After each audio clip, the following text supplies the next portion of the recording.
Moments ago, Israel launched Operation Rising Lion, a targeted military operation to roll back the Iranian threat to Israel's very survival.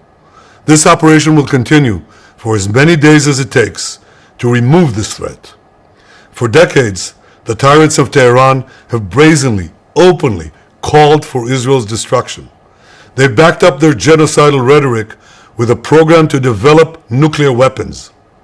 In recent years, Iran has produced enough highly enriched uranium for 9 atom bombs. 9. In recent months, Iran has taken steps that it has never taken before, steps to weaponize this enriched uranium. And if not stopped, Iran could produce a nuclear weapon in a very short time. It could be a year, it could be within a few months, less than a year. This is a clear and present danger to Israel's very survival. 80 years ago, the Jewish people were the victims of a Holocaust perpetrated by the Nazi regime. Today, the Jewish state refuses to be a victim of a nuclear holocaust. आदाब नमस्कार, मैं अजहर शमीम और आप देख रहे हैं देश दुनिया। दोस्तों, अभी एक दिन पहले ही अमेरिका ने इराक, बहरीन और कुवैत से अपनी एम्बेसी के स्टाफ को बाहर निकाल लिया और उसको एक तरीके से खाली कर दिया।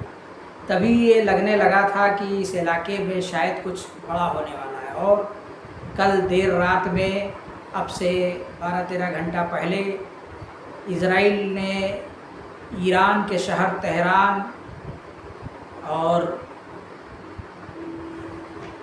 तबरेज़ पर हमला कर दिया। और ये हमला बहुत सटीक जानकारी पर आधारित था।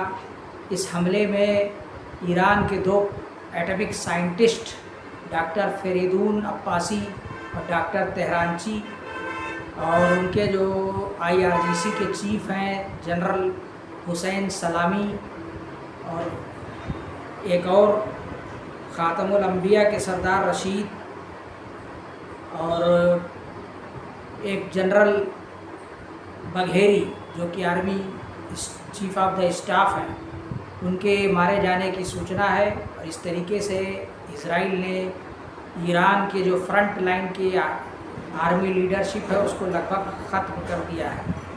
इससे पहले भी इज़राइल ने जो है इधर, जब से ये गाज़ा और इज़राइल की जंग चल रही है इस 1.5-2 साल के अरसे में, इससे पहले भी ईरान के अंदर घुसकर मोसाद ने हमला किया और जिसमें इस्माइल हानिया की शहादत हुई और एक ईरान के ही टॉप कमांडर मारे गए। और ईरान इस मामले में काफ़ी फिसड्डी साबित हो रहा है कि ईरान की खुफिया एजेंसी काफ़ी लचर है और उसको ये पता लगाने में नाकाम है कि उसके यहाँ के जो गद्दार हैं और इजरायली एजेंट कहाँ तक उनकी घुसपैठ है। तो इज़राइल की जो खुफिया एजेंसी मोसाद, उसने अपने एजेंट लेबनान में और ईरान में चप्पे चप्पे पर फैला रखे हैं और उसकी घुसपैठ बिल्कुल अंदर तक है। उसको वहाँ के जो बड़े बड़े टॉप कमांडर्स हैं, साइंटिस्ट हैं, उनकी सटीक जानकारी है और वो जब चाहता है तब हमला कर देता है। इस बार भी उसने ईरान के नतांज स्थित एटॉमिक न्यूक्लियर प्लांट पर हमला किया, उसको पूरी तरीके से तबाह कर दिया। मिसाइल भंडार पर हमला किया और जो भी मिलिट्री के ख़ास अड्डे थे, बेस थे, उन सब पर उसने सटीक हमला किया और एक तरीके से ईरान को ज़बरदस्त झटका दिया है। ईरान के परमाणु प्रोग्राम को, उनके जो न्यूक्लियर जो चल रहा है उनका, उसको काफ़ी गहरा धक्का लगा है। और ईरान अभी परमाणु बम बनाने के बहुत करीब है, लेकिन अभी बनाया नहीं है। तो नेतन्याहू का एक भाषण भी सोशल मीडिया पे चल रहा है जिसमें नेतन्याहू बोल रहे हैं कि ईरान इस इलाके के लिए बहुत बड़ा ख़तरा है और वो न्यूक्लियर टेररिज्म फैलाना चाहता है। हम ईरान को कतई एटॉमिक पावर नहीं बनने देंगे और हम कभी नहीं चाहेंगे कि ईरान एटम बम बना ले जिससे कि इज़राइल को और हमारे अस्तित्व को, एग्जिस्टेंस को ख़तरा पैदा हो जाए। ईरान न्यूक्लियर होलोकास्ट की तैयारी कर रहा है। हम जर्मनी के होलोकास्ट से गुज़र कर आए हैं और हम एक नए होलोकास्ट के लिए तैयार नहीं हैं। हम पहले से ही सजग हैं और हमारा हमला तब तक जारी रहेगा जब तक कि हम ईरान को ख़त्म नहीं कर देते, तबाह नहीं कर देते।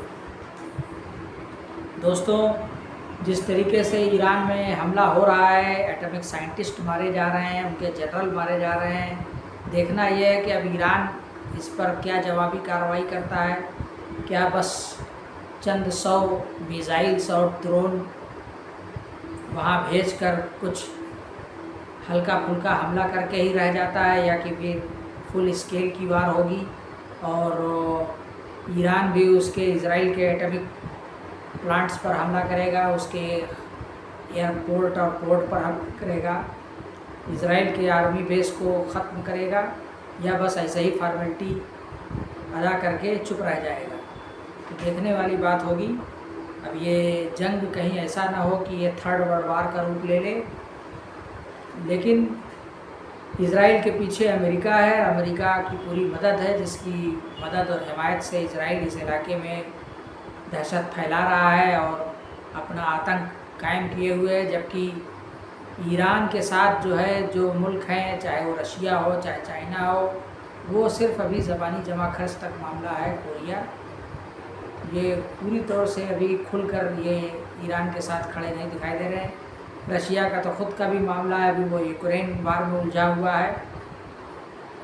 चाइना है तो चाइना चूँकि महाशक्ति है और उसका एक लंबा कारोबार है, तो वो भी नहीं चाहेगा कि उसको इस युद्ध के ज़रिए से नुकसान हो।